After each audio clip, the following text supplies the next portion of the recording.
கோவில் நகரமாக காஞ்சிபுரம். அந்த காஞ்சிபுரத்தில் தான் நாங்கள் இத்தனை வருஷமாக வாழ்ந்துட்டுருக்கோம். நம்ம சப்ஸ்கிரைபர் கண்டிப்பாக எல்லாருக்குமே தெரிஞ்சிருக்கும். ஆனால் இந்த ஊரில் இருக்கிறோம் தான் பேர். ஆனால் எந்த கோவிலுக்குமே போனதில்லை.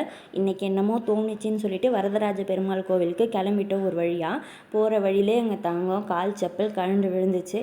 அது எடுக்கிறதுக்காக திரும்ப யூட்டன் போட்டு வந்து எடுத்துகிட்டு போயாச்சு. காஞ்சிபுரம் நைட்டில் எப்படி ஜொலிக்குதுன்னு பாருங்கள். காந்தி ரோடு ஃபுல்லாகவே செம்ம லைட்டிங் போட்டு செம்மையாக வச்சுருந்தாங்க. ஒரு வழியாக கோவிலுக்கு வந்துட்டோம்.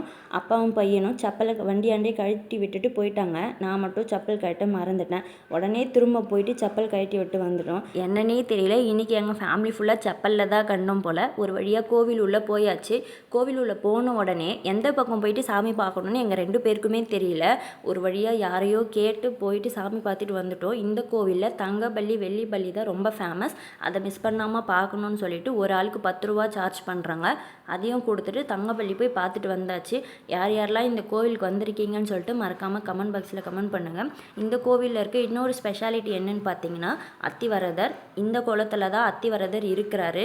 40 வருஷத்துக்கு ஒரு முறை தான் அவர் வெளியில் வருவார்னு எல்லாருக்குமே கண்டிப்பாக தெரிஞ்சிருக்கும். ஏன்னா இப்போ தான் ரீசெண்டாக அந்த அத்திவரதர் ஃபங்க்ஷன் சூப்பராகவே நடந்துச்சு காஞ்சிபுரத்தில்.